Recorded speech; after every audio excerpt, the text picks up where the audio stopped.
একটা জলপথ যা কিনা পুরো বিশ্বের তেল বাণিজ্যকে নিয়ন্ত্রণ করে, কিন্তু এর নামের পিছনে লুকিয়ে আছে হাজার হাজার বছরের এক অবাক করা ইতিহাস। চলুন আজ হরমুজের সেই গল্পটাই শোনা যাক। তো এই যে হরমুজ প্রণালী, একে কিন্তু এমনি এমনি বিশ্ব অর্থনীতির হৃদয়স্পন্দন বলা হয় না। এটা আসলে শুধু একটা জলপথ না, এটা একটা ভূ রাজনৈতিক মঞ্চ, যা তেলের দাম থেকে শুরু করে আন্তর্জাতিক সম্পর্ক পর্যন্ত সব কিছুকে প্রভাবিত করে। বিশ্বের মোট তেলের একটা বিশাল অংশ কিন্তু এই পথ দিয়েই যায়। কিন্তু কখনো কি মনে প্রশ্ন জেগেছে, এই যে হরমুজ নামটা এটা আসলো কোথা থেকে? এই প্রশ্নের উত্তর খুঁজতে হলে আমাদের কিন্তু হাজার হাজার বছর পেছনে ফিরে যেতে হবে, এক প্রাচীন সভ্যতা আর তার ধর্মের খোঁজে। আসলে হরমুজ কিন্তু শুধু একটা জায়গার নাম নয়, এর পেছনের গল্পটাও আরও অনেক গভীর। এর সঙ্গে জড়িয়ে আছে এক প্রাচীন সভ্যতার বিশ্বাস আর ধর্মীয় তাৎপর্য। জি, ঠিকই শুনছেন। হরমুজ নামটা এসেছে আসলে আহুরা মাজদা থেকে।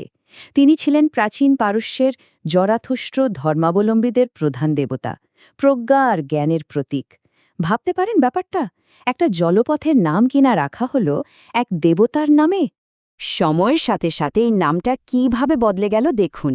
প্রাচীন আবেস্তান ভাষায় যা ছিল আহুরা মাজদা, মধ্য ফার্সি ভাষায় সেটা হয়ে গেল ওর মাজদ, আবার গ্রিকরা একে ডাকত হারমোসিয়া নামে, আর সেখান থেকেই শেষ পর্যন্ত আজকের হরমুজ। ভাষার কি অসাধারণ এক বিবর্তন, তাই না? ব্যাপারটা আরও ইন্টারেস্টিং। জরাথুস্ত্রবাদীদের কাছে পারস্য উপসাগর কিন্তু ছিল ভীষণ পবিত্র একটা জায়গা। তাদের বিশ্বাস ছিল স্থলভাগের যত অপবিত্রতা সব এসে ধুয়ে মুছে সাফ হয়ে যায় এই সাগরের জলে, আর এ কারণেই তারা একে ডাকত বিশুদ্ধকারী সাগর বলে। কিন্তু সময় তো আর এক জায়গায় থেমে থাকে না, তাই না? ধীরে ধীরে হরমুজের পরিচয়টাও বদলে গেল। একটা পবিত্র স্থান থেকে এটি হয়ে উঠল মধ্যযুগের অন্যতম জমজমাট এক আন্তর্জাতিক বাণিজ্য কেন্দ্র। চলুন দেখি কিভাবে ঘটল এই অবিশ্বাস্য পরিবর্তনটা। ধরুন বিখ্যাত পর্যটক মার্কো পোলোর কথা। উনি ১২৯৩ সালে হরমুজের জাঁকজমক দেখে তো একেবারে মুগ্ধ। তিনি তার লেখায় বলেছেন, ভারত থেকে মশলা, দামি পাথর আর মুক্তা নিয়ে বণিকরা এখানে রীতিমতো ভিড় জমাতেন। মানে এটা ছিল পূর্ব আর পশ্চিমের মধ্যে বাণিজ্যের এক জমজমাট সেতু। শুধু মার্কো পোলোই নন, এর প্রায় ৪০ বছর পর আর এক কিংবদন্তি পর্যটক ইবনে বতুতাও হরমুজের প্রশংসায় পঞ্চমুখ ছিলেন।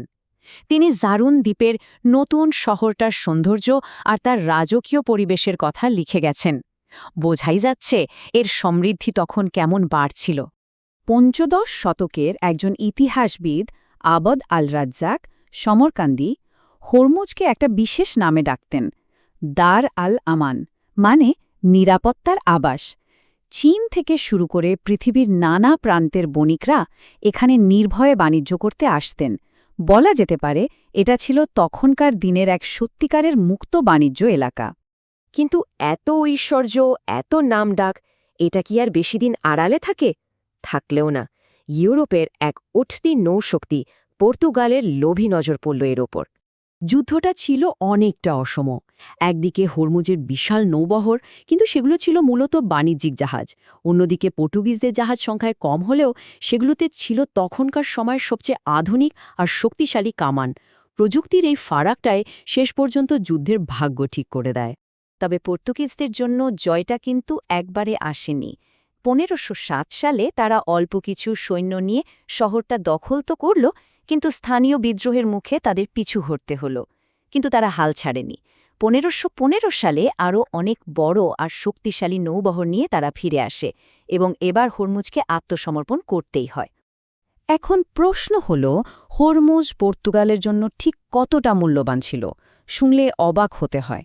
এশিয়াতে পর্তুগিজ সাম্রাজ্যের যে মোট আয় হতো তার প্রায় ২০% আসত শুধুমাত্র এই হরমুজের শুল্ক থেকে। ভাবা যায়, রীতিমতো একটা সোনার খনি ছিল তাদের জন্য।